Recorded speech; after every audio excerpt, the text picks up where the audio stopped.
On considère le polynôme P qui est le produit des x moins ak, où les ak sont des nombres complexes. Et on doit calculer la somme des 1 sur x moins ak et l'exprimer en fonction du polynôme P et de ses dérivés. Alors on va calculer la dérivée du polynôme P, P', et je considère que c'est un produit de deux termes, le produit de ces deux termes u et v. On va appliquer la formule de la dérivée d'un produit. La dérivée de uv, c'est u'v plus uv'. Donc u', la dérivée de x moins a1, c'est 1. Donc on obtient c fois v, donc x moins a2, x moins an, plus uv', donc c fois x moins a1, fois la dérivée de v', donc x moins a2, x moins an, qu'il faut dériver. Donc on a avancé, il faut maintenant calculer la dérivée d'un produit, mais on a un terme de moins. Donc on recopie ce terme-là. Plus c fois x moins a1, et on rapplique la formule pour la dérivée d'un produit en considérant ce u-là et v, encore une fois, le reste. Et on va obtenir on obtient ici, pour le premier terme, x moins a3 jusqu'à x moins an. Et puis ensuite, on va obtenir un autre terme où il faudra dériver un produit avec encore un terme de moins, etc.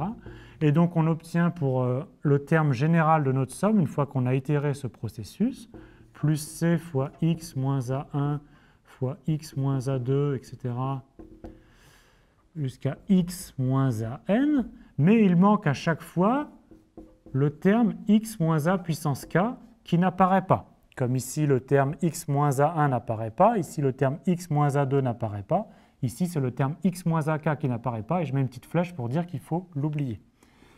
Et jusqu'au dernier terme, qui est x moins a1, etc., jusqu'à x moins a indice n-1, et le terme avec an n'apparaît pas. Il est peut-être plus simple d'écrire ça sous la forme d'une somme formelle. C'est donc la somme de k est égale à 1 jusqu'à n, de c fois x moins a1, x moins a2, etc., jusqu'à x moins an. Mais dans chaque somme, on a dit qu'il faut oublier le terme de rang k. Alors au lieu de mettre une petite flèche pour dire qu'il disparaît, le plus simple, c'est de tous les considérer et de diviser par x moins a puissance k. Comme ça, on a un facteur x moins a puissance k divisé par x moins a puissance k, et on obtient bien ce terme-là. Mais ici, qu'est-ce qu'on obtient au numérateur? On obtient exactement l'expression de notre polynôme, et donc on vient de montrer que cette somme-là, c'est la somme de k égale 1 jusqu'à n de p de x divisé par x moins a indice k. On a presque obtenu la somme qu'on voulait. On peut, disons, sortir le P pour obtenir que donc P' de x divisé par P de x, c'est exactement la somme de k est égale à 1 jusqu'à n de 1 sur x moins a indice k. Voilà la formule qu'on voulait obtenir.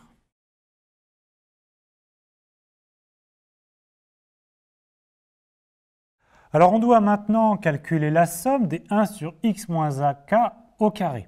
Alors nous, ce qu'on a fait dans la question précédente, c'était calculer que p' de x sur p de x, c'était la somme pour k variante de 1 jusqu'à n de 1 sur x moins ak. Alors quel est le lien entre 1 sur x moins ak et 1 sur x moins ak au carré? En fait, la dérivée de 1 sur x moins ak, c'est moins 1 divisé par x moins ak au carré. Donc on va dériver cette égalité. Donc on a ces deux expressions qui sont égales, donc leurs dérivées aussi sont égales. Et donc ça nous donne quoi? Alors pour ici, on a la dérivée d'un quotient. Donc la dérivée du quotient u sur v, c'est u'v, donc p seconde fois p, moins uv', donc moins p' fois p', c'est-à-dire p' au carré, divisé par v au carré, donc p au carré. Et on a dit que la dérivée de chaque terme 1 sur x moins ak, c'est moins 1 divisé par x moins ak au carré. Et donc c'est la somme des moins 1 divisé par x moins ak au carré, et ceci pour k variant de 1 jusqu'à n. Et donc on en déduit l'expression de ce qu'on voulait. On en déduit que p' carré moins p seconde fois p divisé par p au carré est égal à la somme des 1 sur x moins ak au carré pour k variant de 1 jusqu'à n.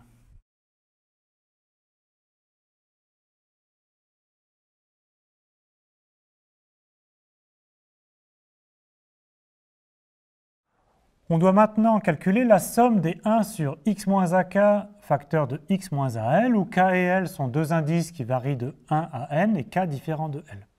Alors quand on a calculé tout à l'heure la dérivée du polynôme p, qui est ici, on a vu que c'était une somme de termes de la forme x moins a1, etc., x moins a2, x moins ak, etc., x moins an, mais on a dit que quand on dérivait, il fallait à chaque fois oublier un terme d'indice k, où k variait de 1 jusqu'à n. Et on avait dit qu'une autre façon d'écrire ça, c'était d'écrire que c'était la somme de c de x moins a1, etc., x moins ak, où cette fois-ci on garde ce terme x moins ak jusqu'à x moins an, et on divise par x moins ak.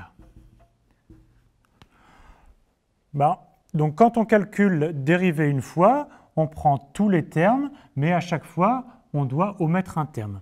Quand on dérive deux fois, il faut vous convaincre que quand on dérive deux fois, c'est exactement la même chose.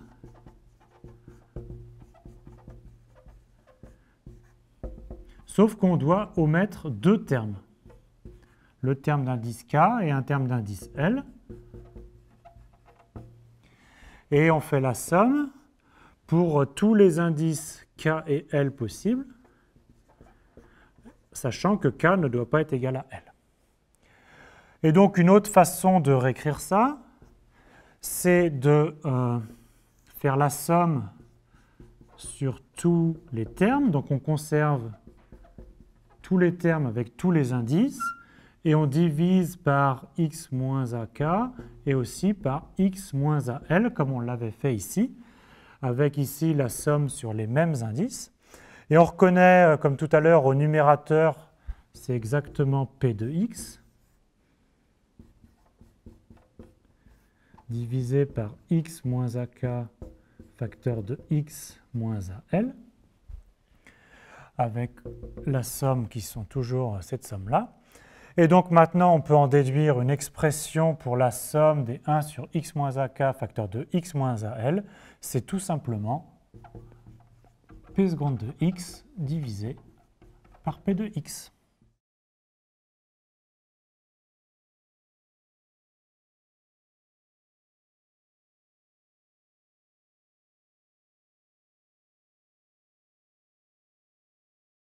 On va en déduire des propriétés intéressantes pour un nombre complexe z qui serait racine du polynôme dérivé p', mais pas du polynôme p. Alors je vous rappelle qu'on a démontré que p' de x divisé par p de x, ça s'écrivait sous la forme d'une somme, la somme pour k variant de 1 jusqu'à n, de 1 sur x moins ak. Donc qu'est-ce que ça donne pour évaluer en z?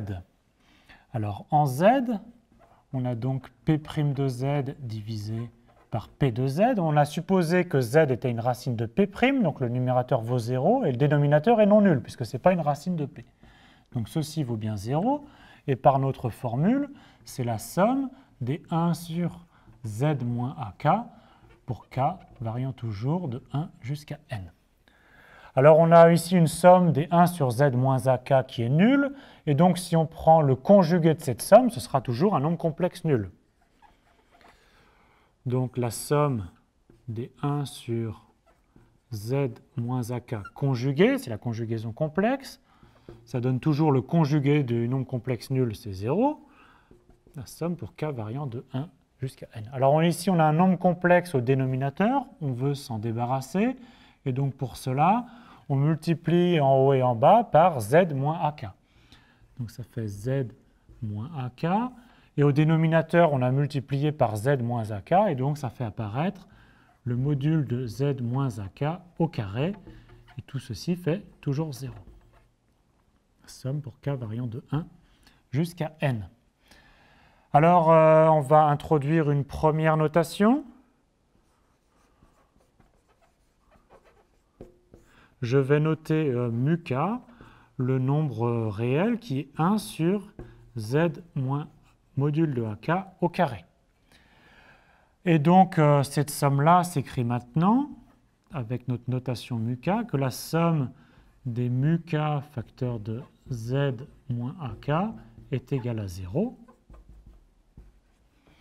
Et je vais séparer cette somme en deux sous la forme de deux sommes, ce qui nous donne d'un côté la somme des mu k fois z, mais z on peut le mettre en facteur, donc je vais écrire la somme ainsi, la somme de k égale 1 à n des mu k fois z, qui est égale à la somme des mu k à k, toujours pour k variant de 1 jusqu'à n.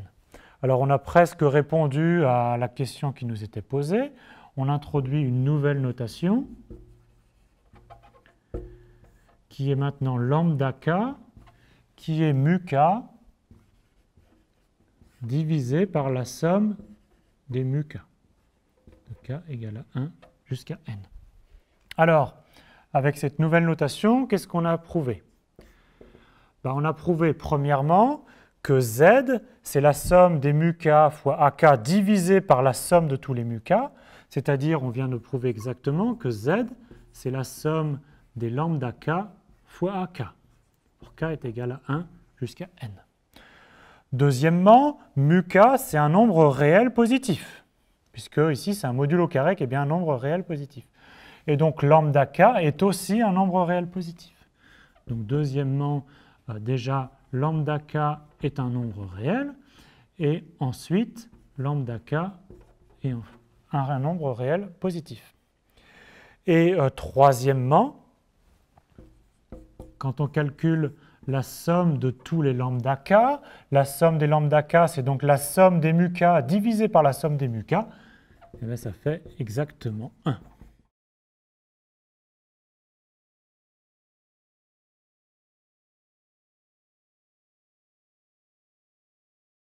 Alors on va s'intéresser au cas particulier où le polynôme P a toutes ses racines réelles. Donc dans le cas général, on a vu que si on prend une racine z du polynôme dérivé P', mais qui n'est pas une racine de P, alors z s'écrit sous la forme des lambda k ak, où je vous rappelle que les ak sont les racines du polynôme P, avec des propriétés sur les lambda k. Donc on se place dans le cas ici du polynôme P qui a toutes ses racines réelles, et donc je vais appeler A1, A2, etc., AN, donc des nombres réels qui sont les racines de P. Et donc je vais prendre Z, un nombre complexe a priori, tel que P' de Z est égal à 0. Alors si en plus Z est une racine de P, ça veut dire que Z est l'un des AI. Et donc, z sera un nombre réel. Donc, je le suppose directement que z n'est pas une racine de P. Donc, on est exactement dans le cadre étudié dans cette question. Et à ce moment-là, on peut écrire z sous la forme la somme des lambda k ak pour k variant de 1 jusqu'à n. Alors, dans notre contexte, les AI, les AK sont des nombres réels. On avait montré que les lambda k, c'était des coefficients réels. Et donc, on vient de démontrer que ici, notre nombre complexe z est en fait un nombre réel. Alors, on va pouvoir dire un petit peu plus. On a supposé que P a ses racines réelles et on peut supposer, quitte à permuter, que A1 est plus petit que A2, qui est lui-même plus petit que A3, etc., qui est plus petit que AN. Et on va déduire un encadrement de notre nombre réel z. Donc z, on a dit que c'était la somme de k est égale à 1 jusqu'à n des lambda k ak. Il faut noter que les lambda k sont positifs et que chaque ak est plus petit que le plus grand an. Donc ceci, c'est plus petit que la somme des lambda k fois AN, puisque AN majore tous les AK, et que les AK sont positifs. Donc maintenant, on a ici AN qui ne dépend pas de l'indice K, donc on peut factoriser par AN, et on n'oublie pas que la somme des coefficients lambda K, ça fait 1. Donc ceci, c'est égal à AN. Et on peut faire la même chose de l'autre côté. Les AK sont minorés par A1, et donc on peut ici montrer que, de la même manière, que Z est maintenant compris entre A1 et AN.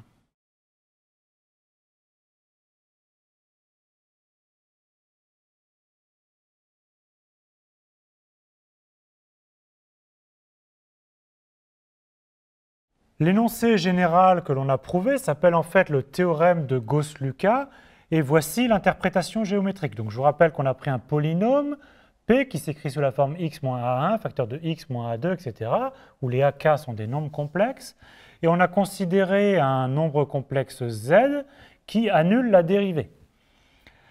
Alors, l'interprétation géométrique, c'est que Z, le nombre complexe qui annule la dérivée, appartient à l'enveloppe convexe des AK. Qu'est-ce que ça signifie géométriquement? C'est-à-dire que dans le plan complexe, on place les points d'affix A1, A2, A3, etc., AN. Je vous rappelle que c'est les racines du polynôme P qui sont des nombres complexes. Et dire que Z est dans l'enveloppe convexe, ça veut dire que c'est à l'intérieur du polygone déterminé par ces nombres complexes AK. Alors en fait, c'est exactement la version géométrique de ce qu'on a prouvé. Dire que Z est sous la forme de la somme des lambda K AK, c'est dire que Z est le barycentre des points A1, A2, A3, etc., AN avec les poids lambda K. Et dire qu'on est exactement dans l'enveloppe convexe, c'est équivalent à la condition que les lambda K sont positifs ou nuls, et que la somme totale des lambda K soit égale à 1.